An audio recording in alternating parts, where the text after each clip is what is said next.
नमस्कार। कार्यक्रम अलग धारमा यहाँलाई हामी हार्दिक स्वागत गर्छौँ। दर्शक, आज हामी सङ्घीय प्रदेश स्थानीय सरकारको अधिकार र व्यवहारमा आजको अलग धारलाई जोडेका छौँ। त लागौँ आजको प्रस्तुतितर्फ।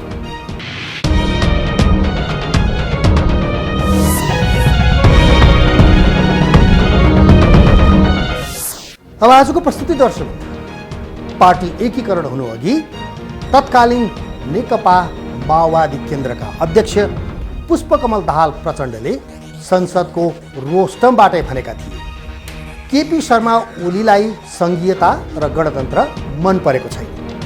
अहिले त्यही महसुस गर्दैछन् प्रदेश र स्थानीय सरकार सञ्चालकहरू। दर्शक, संविधान प्रदत्त एकल अधिकार बाहेक अहिले प्रदेश र स्थानीय तहका सरकार तीनै तहको साझा अधिकारमा आफ्नो भूमिका खोजिरहेका छन्। केन्द्रले उनीहरूलाई उपेक्षा गरेको छ। अधिकार बढीभन्दा बढी आफूसँग राखेर प्रदेश र स्थानीय तहको हात बाँध्न केन्द्र लागि परेको आरोपहरू अहिले लागिरहेको छ। दर्शक, पछिल्लो समय प्रधानमन्त्री केपी शर्मा ओली अनि प्रदेश र स्थानीय सरकार प्रमुखहरूबीच अधिकारको जुहारी चलेको छ। दर्शक, अहिले संविधानको अनुसूचीमा समावेश भएका स्थानीय सरकार सञ्चालन ऐन प्रदत्त गरेका अधिकार प्रयोग गर्न नपाउँदा स्थानीय सरकारसँग जनता रुष्ट छन्। दर्शक, काम गर्ने वातावरण बनाइदिन भन्दै जनप्रतिनिधिहरूले अनुनय विनय गरेको पाइन्छ, तर सङ्घीय सरकार कानमा तेल हालेर बसेको छ। दर्शक, बाँकी अलग धारको यो रिपोर्टमा स्थानीय र प्रदेश सरकारको अधिकारमा अंकुश संविधानमा छ, व्यवहारमा छैन। हरेक क्षेत्रमा हस्तक्षेप बढाउँदै गएको सरकारले प्रदेश र स्थानीय सरकारको अधिकारमा पनि धावा बोलेको गुनासोहरू बढ्न थालेका छन्। हस्तक्षेप पनि यति धेरै छ कि स्थानीय सरकारका प्रतिनिधि अब सङ्घीय सरकार विरुद्ध आन्दोलनमै जानुपर्ने बाध्यता आइसकेको ठानिरहेका छन्। मानवाधिकार, प्रेस, कानुन, गुठी लगायत धेरै क्षेत्रमा कानुन मार्फत नै आफ्नो वर्चस्व बढाउने प्रयास गरिरहेको सङ्घीय सरकारले प्रदेश र स्थानीय निकायलाई संविधानमै किटान गरिएका भूमिका समेत नदिएको पाइएको छ। स्थानीय तहलाई स्वायत्त बनाउने व्यवस्था संविधानले गरेको छ। स्वायत्त स्थानीय सरकार सञ्चालनका लागि स्थानीय सरकार सञ्चालन ऐन 2074 अनुसार गाउँपालिका तथा नगरपालिकाहरूले आफ्नो दैनिक कार्य सम्पादन गरिरहेका छन्। तर जनप्रतिनिधिहरू सरकार सञ्चालनमा केन्द्र सरकारले पर्याप्त सहयोग नगरेकोमा आक्रोशित देखिन्छन्। तीन तहको सरकारहरूको छुट्टै छुट्टै अधिकार अनुसूचीमा व्यवस्था छ र स्थानीय सरकारको एकल अधिकारको 22वटा कानुनी अधिकार चाहिँ उसको एकल अधिकार त्यो कसरी खोज्नै सक्दैन र साझा सूचीमा रहेको 15वटा अधिकार क्षेत्र साझा छ। त्यो साझा सूची चाहिँ तीनटा सरकारको बीचमा कानुन निर्माण गरेर बाँडफाँड गरेर लिनुपर्ने कुरा हो।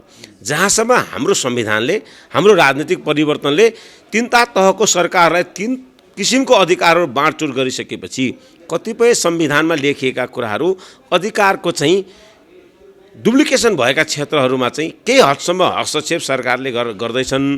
त्यो चाहिँ अहिले संसदमा पेश भएको 19वटा कानुनहरूमा त्यसका झलकहरू, शिक्षामा, स्वास्थ्यमा, कृषिमा त्यसका झलकहरू देखिरहेका छौँ।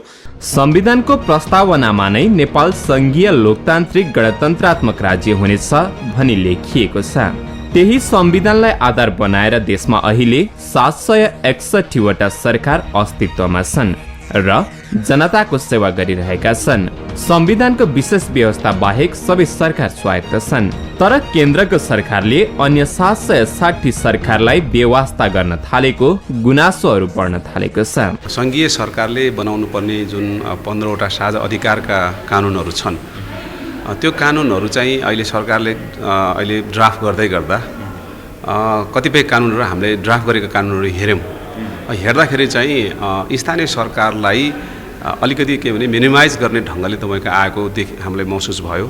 जस्तो उदाहरणको रूपमा शिक्षा ऐन, शिक्षा माध्यमिक तहसम्म स्थानीय तहले हेर्ने भनेर चाहिँ नियमन गर्ने, उसले चाहिँ अनुगमन गर्ने, उसले चाहिँ स्वीकृति दिने, उसले खारेज गर्ने सबै अधिकार चाहिँ स्थानीय तह भनेर भनिसकेपछि अब तपाईँको त्यसलाई के भन्छ उसलाई ऊ गर्ने गरेर त्यो अधिकारलाई ओभरल्याप गर्ने गरेर सङ्घीय सरकारले अहिले जुन खालको ऐन ड्राफ्ट गरेको छ त्यो सरासर संविधानको मर्म विपरीत हो भन्ने हाम्रो ठहर हो। त्यसैले हामीले भनेका छौँ त्यो शिक्षा ऐन आउँदाखेरि गाउँपालिका राष्ट्रिय महासङ्घ, नगरपालिका सङ्घ अथवा स्थानीय सरकारका प्रतिनिधिमूलक संस्थाहरूको सहभागिता र तपाईँको समन्वयमा मात्रै त्यो ऐन जारी गरोस्। नेपालको संविधान 2072 को अनुसूची 8 ले स्थानीय तहले 22 वटा एकल अधिकार पाउनेछ भने संवैधानिक प्रावधानलाई सुनिश्चित गरेको छ। यस्तै स्थानीय सरकार सञ्चालन ऐन 2074 को परिच्छेद 3 को दफा 11 मा गाउँपालिका तथा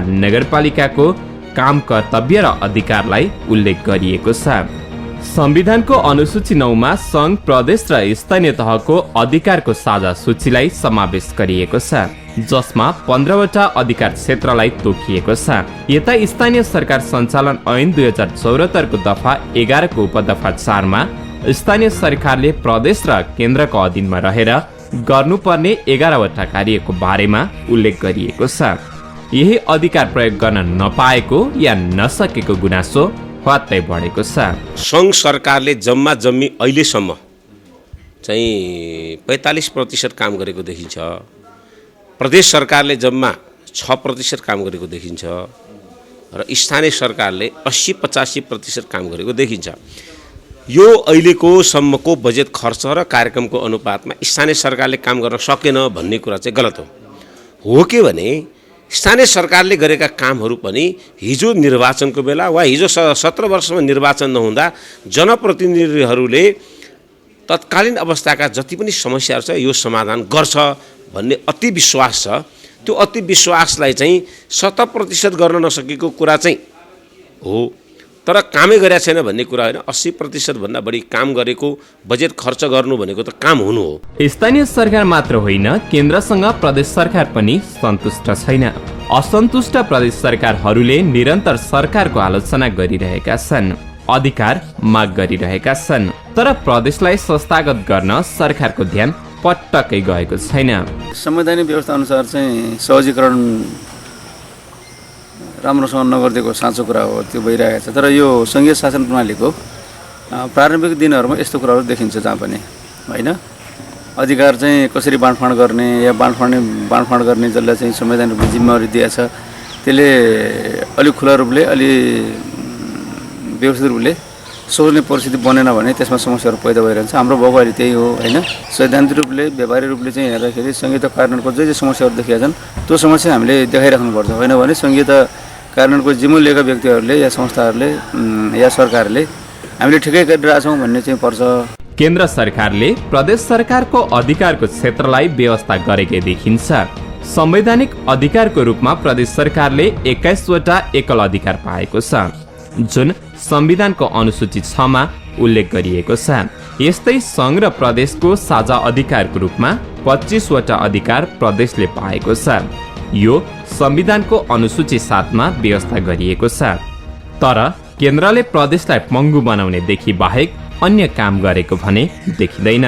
संविधान निर्माण गर्ने र त्यसको भावना र अन्तर्यलाई बुझ्ने मान्छेहरूको त्यहाँ केन्द्रीकरण भन्दा पनि संरचनागत ढङ्गले अहिले जाने नेतृत्व, कर्मचारी नेतृत्व, कानुनको ड्राफ्ट गर्ने नेतृत्व, त्यो बहसलाई व्यवस्थित गर्ने नेतृत्व अलि बेग्लै गएको ठाउँमा बढी विवाद आएको छ। जसले संहिताको स्वयं ड्राफ्टीमा बस्नु भएको छ उहाँहरूले भरि छिटो हस्तान्तरणको विधि प्रक्रियामा पनि चासो दिनुभएको छ। सबै सोलो एउटै छैन।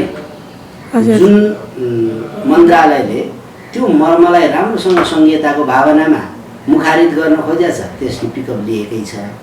जुन मन्त्रालय त्यो भावनालाई संलग्न थिएन र त्यो सरकार राखेन, त्यसले आफ्नो ढङ्गले गरेको छ। त्यो कारणले कैयौँ संविधानको भावनालाई पनि प्रश्न चिन्ह खडा हुने गरिकन केही ड्राफ्ट भएको छन्, त्यो गलत हुन्छ।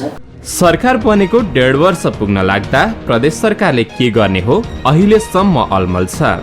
मुख्यमन्त्रीहरू कामविहीन भएका छन्। प्रदेश 2 ले केन्द्रलाई काउन्टर दिँदै प्रहरी ऐन बनाउने प्रयास गरेको थियो, तर केन्द्र सरकार बाधक बन्यो। स्वायत्त बनिएको प्रदेशलाई प्रधानमन्त्री केपी शर्मा ओली ठेगानमा बस्न चेतावनी दिइरहेका छन्। अब सङ्घको कारणले भएका के हुन् यो त समीक्षा गर्ने कुरा नै हुन्छ, गर्नु पनि पर्छ।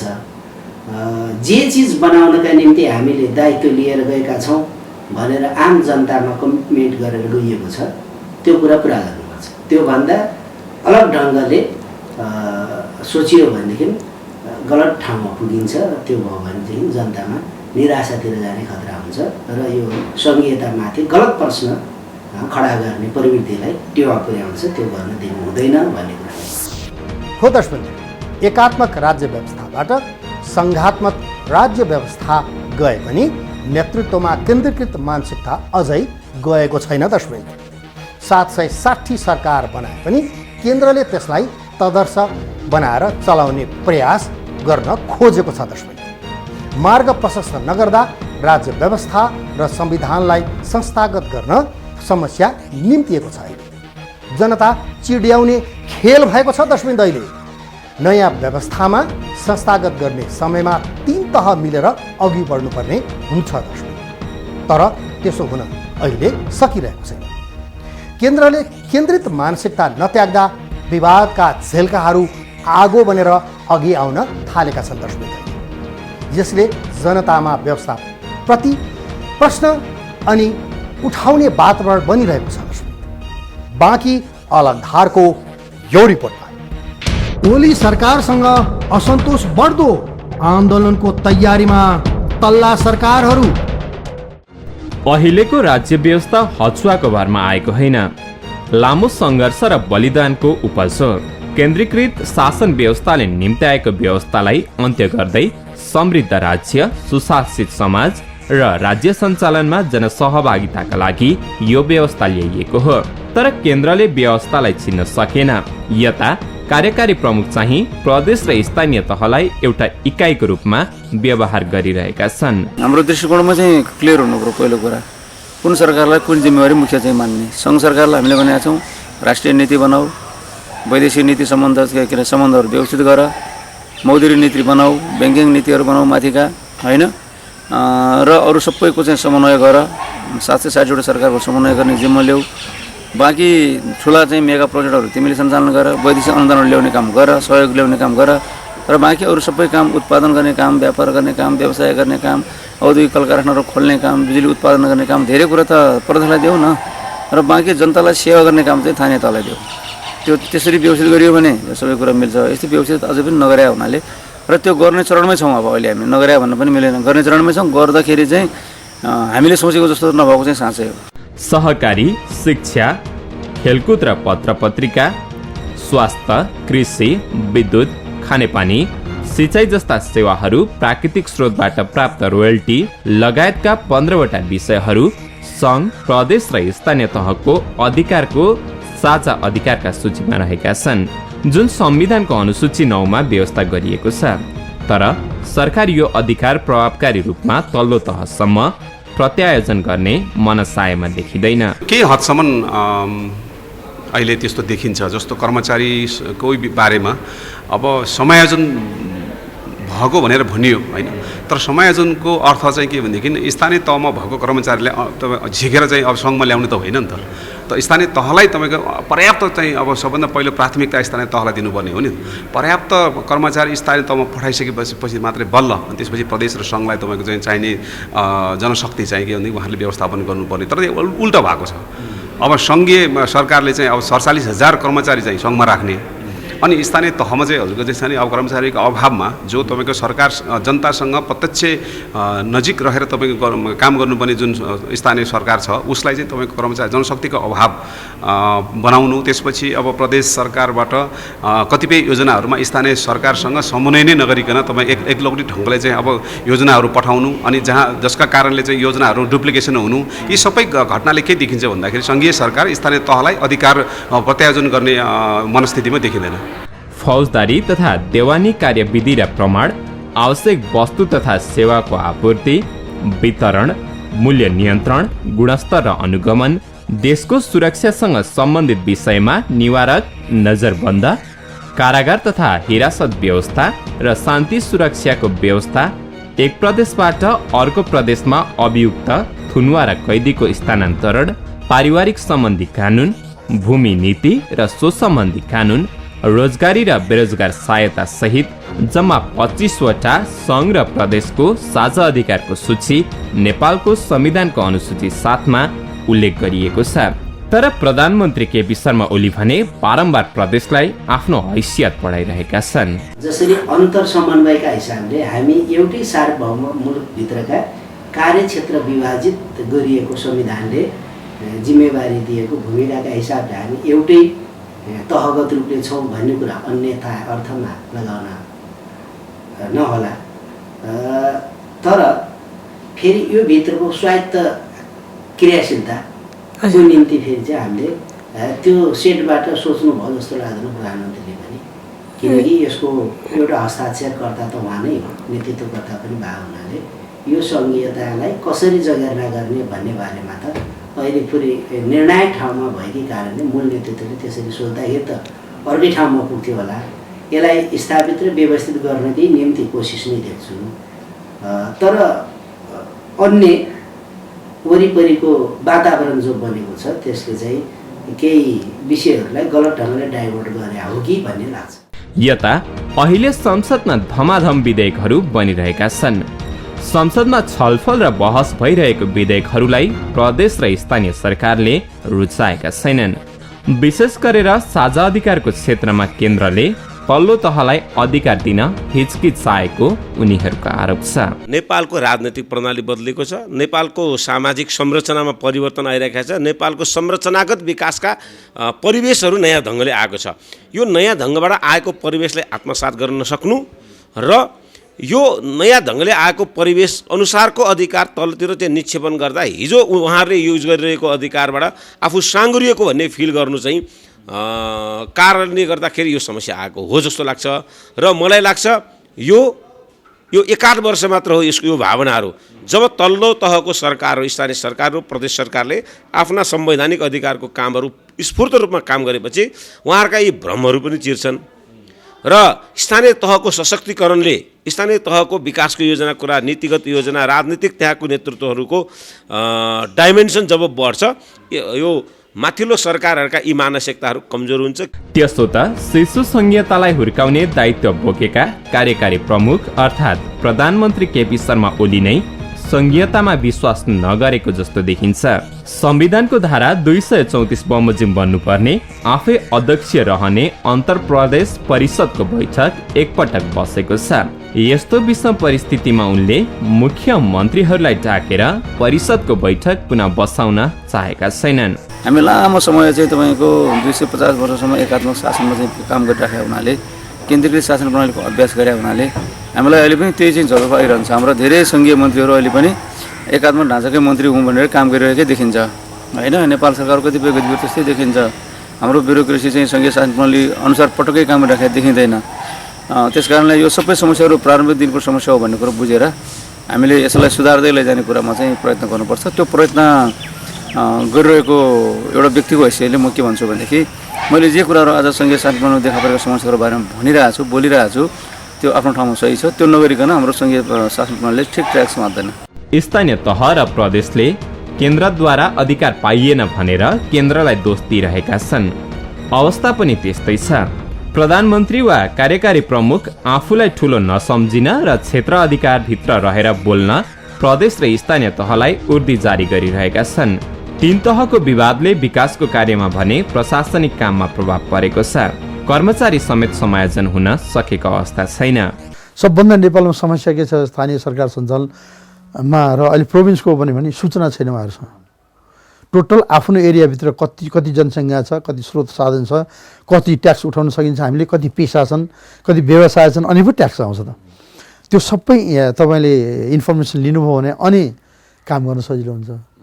अब तपाईँसँग इन्फर्मेसनै छैन अनि मैले काम गर्न बजेट दिएन केन्द्र सरकारले भनेर एक किसिमको त्यो कन्फ्युजन छ उहाँहरूलाई। पहिले आफू एकदम प्रिपेयर हुनु पऱ्यो, आफ्नो संस्थालाई दिएको अधिकार के हो। कन्फ्युज छ भने जोइन्ट लिस्ट छ त्यहाँ, केन्द्रको प्रान्तको र स्थानीय सरकारको जोइन्ट लिस्ट छ संविधानमा लेखेको। त्यो लिस्ट हेरेर तपाईँले चाहिँ कतिपय त्यहाँ उल्लेख नगरेका कुरा स्वतः सेन्टरमा हुन्छ, तर बजेट जुन छ त्यो केन्द्रमै आउँछ। पहिले केन्द्रको बजेट पेश भएपछि प्रान्तका हुन्छन् बजेटहरू, या त अब तपाईँले प्रान्तको बजेट पेश गरेर त्यसलाई कन्सोलिडेटेड फर्ममा केन्द्रमा लगाइदिनु भयो। त्यो उहाँहरूले आफ्नो तरिका नमिलाएको हो। निर्वाचन भएको 2 वर्ष बितिसक्दा विवाद समाधान भन्दा पनि बढेर जानु अवश्य राम्रो विषय होइन। अधिकार प्रत्यायोजनमा केन्द्रले यस्तै हस्तक्षेप गरे सङ्घर्षमा जाने नगरपालिका सङ्घ भनिरहेको छ। मन्त्री प्रधानमन्त्रीज्यू लगायत सबै मानिसहरूलाई हामीले संसदीय समितिका साथीहरूलाई हाम्रा ज्ञापन पत्र, हाम्रो ध्यान आकर्षण हामीले गरिराखेका छौँ। यो कुरालाई सकारात्मक रूपमा लिएर उहाँले कानुन नियमहरू तर्जुमा गर्दा अधिकारहरू चाहिँ हस्तक्षेप नगर्दा राम्रो हुन्छ भन्ने कुरा हो। अब यो गरिरह्यो भने हामी आन्दोलित हुनुपर्ने हुन्छ। हामीले हाम्रा संस्थाहरूलाई बलियो बनाउनका लागि हामीले संवैधानिक विवाद पैदा गर्नुपर्ने हुनसक्छ, संवैधानिक समस्याको समाधानका विकल्पहरू खोज्नुपर्ने हुन्छ र हामी शान्तिपूर्ण यी कुराहरूलाई हाम्रा बहस गराउने, छलफल गर्ने र त्यसलाई निरूपण गर्न खोज्छौँ। किनभने हामी लोकतन्त्रमा वादी जाए त्यो तत्त्वबोध ज्ञान संवादद्वारा नै कुनै पनि समस्याको समाधान हुन्छ भन्ने कुरो विश्वास गर्छौँ र त्यो भएन भने हाम्रो संविधानले संवैधानिक अधिकार क्षेत्रभित्रका कुराहरूमा हस्तक्षेप भयो, डुप्लिकेसन भयो, समस्या पैदा भयो भने संवैधानिक अदालतमा हामीले मुद्दा हाल्नुपर्ने हुन्छ। त्यो अदालतद्वारा यसको निरूपण हुन्छ र हामी शान्तिपूर्ण रूपमा सहकार्य गरेर, समझदारी गरेर, संवादका माध्यमद्वारा समाधान गर्ने पक्षमा सदैव तत्पर छु। गाउँपालिका राष्ट्रिय महासङ्घ पनि आफ्नो अधिकार स्थापनाका लागि लडिरहने बताउँछ। हामी संस्थागत रूपमा उठाउनुपर्ने जति आवाजहरू छन् अनि तपाईँको छ नि गर्नुपर्ने लबिङहरू छन् र तपाईँको बुद्धिजीवीहरूलाई राखेर, विज्ञहरूलाई राखेर तपाईँको छ नि गोष्ठी सेमिनारहरू गरेर तपाईँको सरकारलाई तपाईँको छ नि अधिकारको बारेमा उहाँले चाहिँ तपाईँको छ नि अब हाम्रो दबाब दिने कामहरू संस्थागत रूपमा हुन्छ र हामी हाम्रो संविधानले परिभाषित गरेको अधिकारलाई स्थापित गर्नको निम्ति तपाईँको कहीँ पनि हामी तपाईँ कम्प्रोमाइज गर्ने पक्षमा छैनौँ। यो हामी गराएर छाड्छौँ। त्यसरूप आन्दोलनमा पनि हुन सक्छ। त्यसका अहिले त्यसको आकार बनिसकेका छैन, तर त्यो स्वरूप पनि आउन सक्छ यदि चाहिँ सरकारले चाहिँ अब स्थानीय तहलाई खुम्च्याउने प्रयत्न गर्यो भने। प्रदेश पनि अधिकारका लागि सङ्घर्ष गर्ने पक्षमा पुगे जस्तो देखिन्छ। संविधानभन्दा दोस्रो हतियार प्रयोग गर्यो भने गलत ठाउँमा पुगिन्छ। त्यसैले संविधानले जे कुरा किटान गरेको छ, निर्धारण गरेको छ, त्यसलाई दायाँ बायाँ अक्षरश नहुनेदेखि नहुन दिने गरी कार्यान्वयन गर्नु नै जिम्मेवारी हो। त्योभन्दा दायाँ बायाँ गर्न खोजेपछि फेरि संवैधानिक बहस नै नयाँ ढङ्गले पैदा हुन्छ। त्यो गराउन हुँदैन। त्यो भनेको सङ्घीयता विरोधी हरकतको रूपबाट अर्थ लाग्छ। सङ्घीयता कार्यान्वयनको चरणमा विवादहरू आउनु सामान्य विषय हुन सक्छ, तर त्यसलाई न्यूनीकरण गर्ने बाटोबाट अघि नबढ्नु चाहिँ गलत हो। स्वायत्त स्थानीय सरकार र प्रदेश सरकार बनाउन केन्द्र सरकार बाधक बनिरहनु हुँदैन। हो दर्शक, यो व्यवस्था राम्रो छ।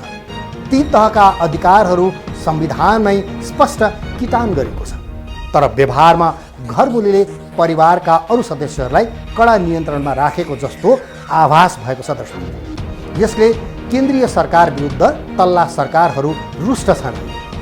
जनतालाई दिइने सेवा सुविधामा बाधा पुगेको छ। स्थानीय सरकार हुँदाहुँदै सङ्घीय संसदको नाममा करोडौँ रकम विनियोजन गरेर सङ्घीयतालाई गिज्याउने काम भएको छ। यही कारण तल्ला सरकारहरू सङ्घीय सरकार विरुद्ध आन्दोलनकै मनस्थितिमा पुगेका छन्। त्यो दिन नआओस् हाम्रो कामना छ। यो थियो आजको अलग धारको विशेष रिपोर्ट, जसलाई हाम्रा सहकर्मी रोमन आचार्यले तयार पारेका हुन्। यदि अलग धारलाई कुनै नयाँ सूचना, घटना, रोचक तथ्यहरू छन्, जानकारीहरू छन्, सल्लाह र सुझाव अनि प्रतिक्रियाहरू छन् भने यहाँहरूले हामीलाई दिन सक्नुहुन्छ। त्यसका लागि हाम्रो कार्यालयको टेलिफोन नम्बर 400653 छ मा यहाँहरूले कार्यालय समयमा बिदाको दिन बाहेक सम्पर्क गर्न सक्नुहुन्छ।